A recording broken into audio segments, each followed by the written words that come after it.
So we've been telling you a little bit about Acorn, and they are being investigated in close to a dozen states across the United States for voter fraud and other irregularities. But as it turns out, we've got a tape that we're going to play a little snippet of it for you, where Barack Obama is talking to a forum of community organizers. And in this group, also a number of members of Acorn are there. This happened last December, and he was talking about, remember, he says he was a community organizer. He talks about how, if elected president, the community organizers, and presumably Acorn, how they would influence a Barack Obama presidency. If elected President of the United States, would you agree in your first 100 days to meet with a delegation of representatives from these various community organizations, the campaign for community values? Could they count on you in your first 100 days to sit down with them? Yes, but let me even say, before I even get inaugurated, during the transition, we're going to be calling all of you in to help us shape the agenda. We're going to be having meetings all across the country with community organizations so that you have input into the agenda for the next presidency of the United States of America. Thank you, everybody. God bless you.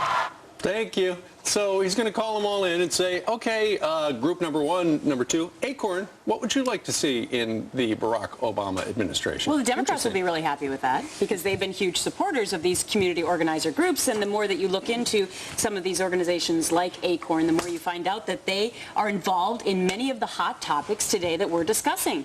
Not only the voter fraud issue, but also the mortgage meltdown.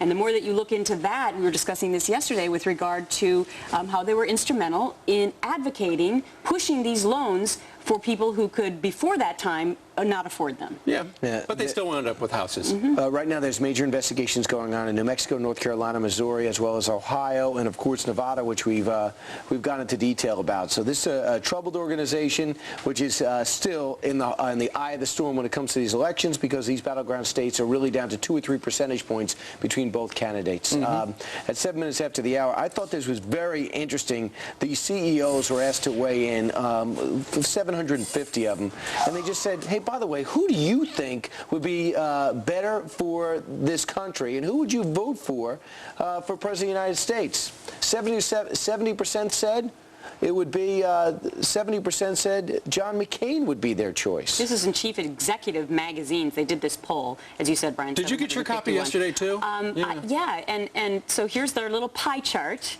Somebody stayed up all night making our little pie chart for us. 69% say that they fear. Right. That's a pretty strong statement. 69% say that they fear Barack Obama as president. 14% would fear John McCain. But neither candidate got an A, we should point out. That was an elusive grade. John McCain got a B- overall. Barack Obama got a C- overall. And he got D's in defense, foreign policy, and tax policy. So a lot of people think the CEOs understand where we're going economically more than anybody else, because they see from the big picture, from the high perch, the most success, perhaps.